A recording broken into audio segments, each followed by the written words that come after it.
28 sannadood kadib Somaliland maxay ku sugan tahay halkee ayay shalay ka timi Somaliland halkee ayay waqtigan taagan tahay Somaliland halkee ayay u socotaa Somaliland yaa wada leh Somaliland sidee loo wada yeeshay Somaliland ayo cadowga cusub ee Somaliland siyaasiyiin sheeganaya inay matalaan Somaliland oo xilal qursiya xamar looga dhiibay hal abuuro laga iibsada suugaan ay ku dhaliilaan ku aflagaadeeyaan kuna baqsaan dalkooda oo xamar looga yeedhay qoraayo dhalinyaro oon la aqoon waxay qoreen oo Muqdisho lagaga masruufay inay balaha bulshada ku faafiyaan aragtiyo kullidiya jamhuuriyadda siniyada looga dilo muwaadiniinta iyo saxafiyiin loo soo dhiibo aragtiyo shisheeyuhu isleeyahay ku kala qaybi Somaliland oo wax booshaaqinaya waa qaar ka mid ah unugyo cadowga u samaystay kala qoqobka iyo qaybinta Somaliland oo aan idin wadno ma doonaysaa inaad ogaato Somaliland dhabta ah mase ku dhaga barjowday propagandada iyo beenta tiraahda Somaliland maanta ayay ugu liidataa Somaliland waxba uma qabsoomin 28 sano shacabka been baa loo sheegay xeraa lagu horjooga iyo halku dhigyada nacabka laga soo waariday haddaba waxaanu idin haynaa warbixin kooban oo aan ku doonayno inaan diiradda ku saarno waxa soo kordhay oo ugu horeyso cadowga Somaliland iyo calooshoodu shaqaystayaasha u adeega oo isku dayay inay dhaga barjeeyaan shacabka xariirta nashuushadeeyaan dawladnimada ummadda Somaliland kana furfuraan bulsho 30 sano in ka badan midaysnayd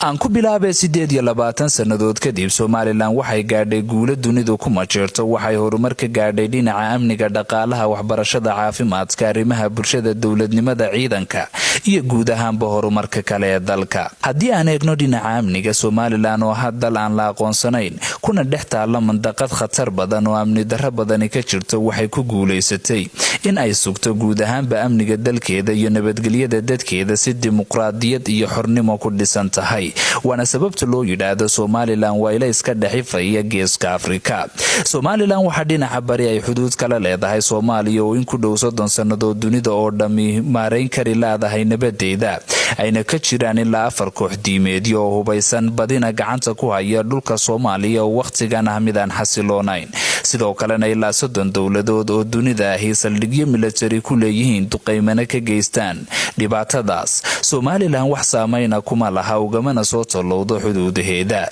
dhinaca waqooyi ama badda Somaliland waxay xuduud kala leedahay dalka Yemen oo ay ku dagaalamayaan awoodo Carabeed oo burburiyay guud ahaanba dalkaasi meeshana ka saaray jiritaankii jamhuuriyadda Yemen sidaas oo ay tahay Somaliland waa ay ka badqabtaa wax dhibaato ah kuma laha dariskeedu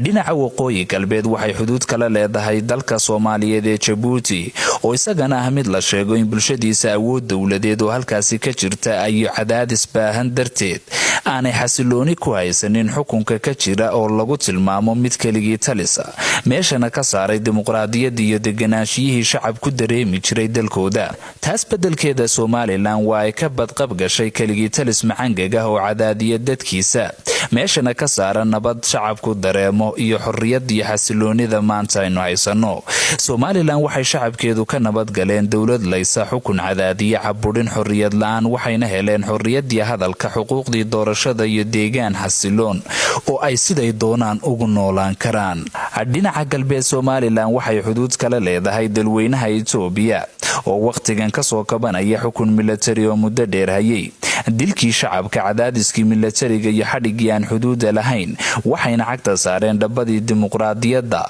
ee Somaliland 28 sannadood ka hor qaadatay oo maanta bilaabay abayga u taliya dawladda u waramisa malaayiinta qof walow wali aanu dalku ahayn mid xasiloon oo soo kabtay kaas bedelkeeda isbedelka Itoobiya waqtigan ku naaloonaysa Somaliland waxay kaga horeysay dalkaasi muddo ka badan 27 sannadood waxayna militariga u maanta dalkaasi ka xoroobay oo kale ay iska xoreeyeen dabayaaqadii 80meeyadii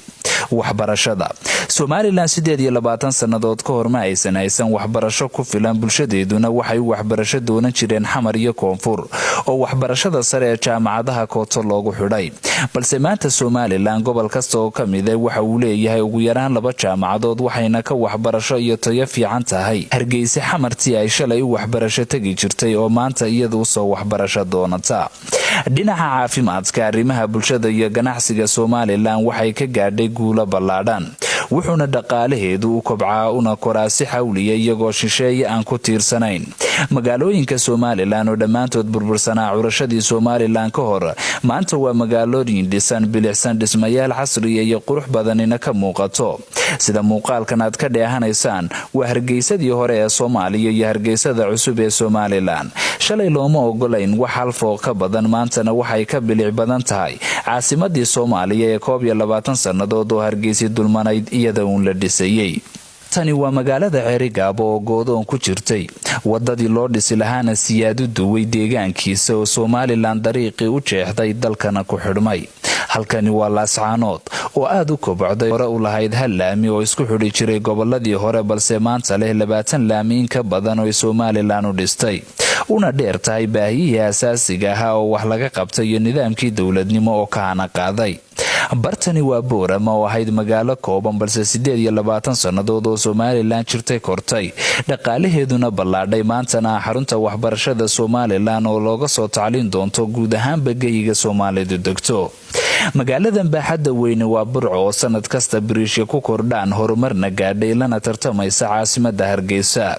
goobtani waa dekada ballaadhan iyo magaalo ganacsiyeedda Berbera oo hore u xidhnayd waqtigii Soomaaliya laga midka ahaa balse maanta kobaca dhaqaalaha iyo ganacsiga Somaliland kaalinta ugu weyn ka qaadata intaasba waxaa lagu gaadhay sharciga iyo dawladnimada dalkani u yaala nabadda iyo xasiloonida salka loo dhigay haddii aad Somaliland joogto uma baqanaysid in naftaada si fudud loo gooyo kama walwalaysid noloshaada umana walwalaysid ubadkaaga waa hadiyada ugu weyn ee Rabbi uu ifka uu ku siiyo ummadiisa uuna ku galaday bulshada reer Somaliland waxaa soo nimco ah ay doonayaan inay shacabka ka baqsaan oo ay ka niyad jabiyaan maxaa ka weyn oo ummadi qabsan kartaa waa su'aasha aan isweydiiyo markasta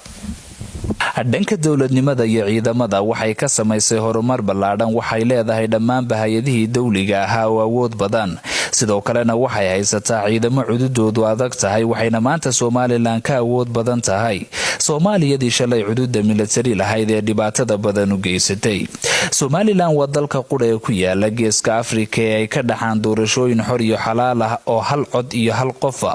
waliba iyadoo aan la aqoonsanayn waa dalka kaliya ee Soomaaliyeed ee haysta xornimo buuxda dimuqraadiyad iyo nabad taaba gashay waa dalka qura ee Soomaaliyeed ee ka madax bannaan shisheeye waa dalka qura ee Soomaaliyeed ee iskiis ku maamula 28 sanadood ay jirtay waxa soo maray 5 madaxweyne oo xilka ugu kala dameeyay nidaam dimuqraadiya isla markaasina kala ahaa hogaamiyihii ugu dambeeyay ee sanamahana hogaamiyihii ugu horeeyay Somaliland Cabdiraxmaan Axmed Cali Tuur oo dhidibada u taagay jamhuuriyaddii lagu dhawaaqay siyaasigii weynaa ee Maxamed Xaaji Ibraahim Cigaal oo taabageliyay nidaamka dawladnimada iyo dhismaha ciidamada daahir yaala kaahin oo salka u dhigay hanaanka dimuqraadiyadda iyo doorashooyinka Somaliland ku caanamaashay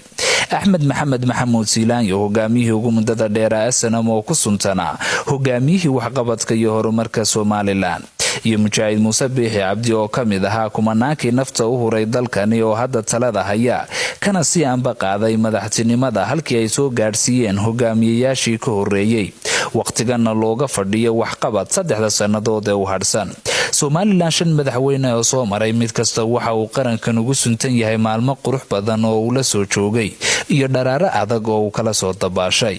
haddaba halkii ayay ka timi Somaliland shalay ma isweydiisay muwaadin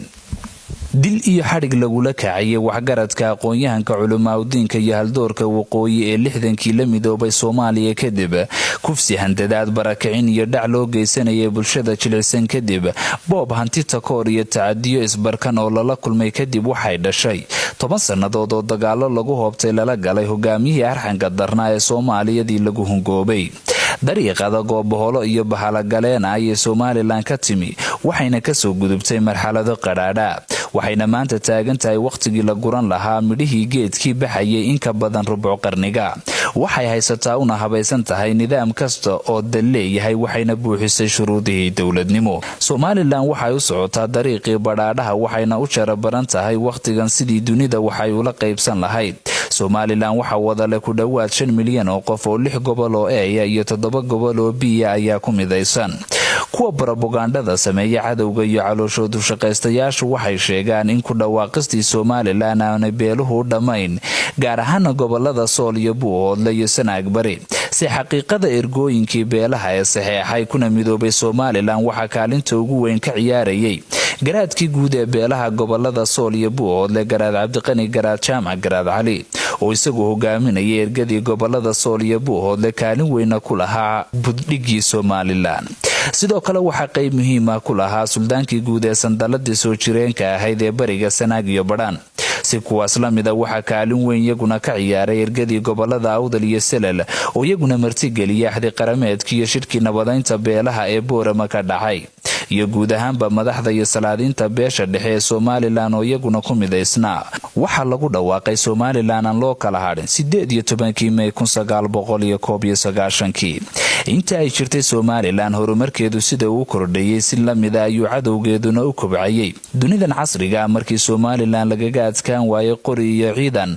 waxa waqtigan cadowgeedu isku bedelay mid ku dagaalama afka. maal shisheeyuhu siiyana ku bixiya sidii ay u kala qaybin lahaayeen bulshada walaalaha ah iyagoo ka faa'iideysanaya siyaasadaha isdiidan ee mucaaradka iyo muxaafidka Somaliland ee dimuqraadiyadu jideynayso. qorshayaal dhagaraysan oo xamar laga soo maleegayay ayaa intaaba barbar socday dowladnimada horusocodkii iyo hayaankii dheeraa ee la soo galay. feejignaan badan oo shacabku muujinayay waxa waqtigan jooga Soomaaliya hogaamiyayaashii ugu fogaa uguna necbaa Somaliland oo waqti aanay gelin xasilinta Muqdisho geliya burburinta iyo kala qaybinta Somaliland. sanadihii ugu dambeeyana waxay dejinayaan siyaasad ay ku doonayaan inay kaga faa'iideystaan dhalinyaro aan shaqaysan ama haysan dhaqaale ku filan oo ay baahidooda uga faa'iideysanayaan burburinta dalkooda. kooxo siyaasiyiin halabuur qoraayo iyo saxafiyiin qaba baahiyo kala duwan ayay uga faa'iideysteen in ay dunida u muujiyaan sawir ah in qaar u dhashay Somaliland raacsan yihiin mabda'a madhalayska ee Soomaali weyn ay ku qudhaabtaan madaxda dalka Soomaaliya ka talisa. isku soo wada duub oo shacabka Somaliland waa kuwa fahansan maxaa la wada leeyahay maxaase la kala leeyahay. ummadda reer Somaliland waxa ay kala leeyihiin afkaarta iyo kala raacista nidaamka xisbiyada badan. waxay ku kala duwan yihiin aragtiyaha asxaabtu qabto laakiin kuma kala qaybsana jiritaanka noloshooda nabadooda iyo qarankooda Somaliland. waxay wada leeyihiin calanka saddexda midab ka kooban iyo dowladnimadii ay dhisteen. toddobaadkan barnaamijka intaas ayaan ku soo gabagabayn doonaa. daawadayaal toddobaadka dambe waxaanu idin soo bandhigi doonaa isla markaasina aan warbixin idinka siin doonaa qorshayaal Soomaaliya laga soo maleegayo isla markaasina dhalinyaro lagu shaqaysanayo la doonayo in lagu kala qaybiyo bulshada Somaliland. waxaanu mid u taaban doonaa habka iyo hanaanka ay marto qorshayaashaas cidda ka dambaysa ee soo abaabusho kuwa la adeegsanayo iyo waliba kuwa lagu adeeganayo ee isku dayay inay Somaliland kala qaybiyaan liisaskooda magacyadooda iyo waliba qorshayaasha ay maleegayaan.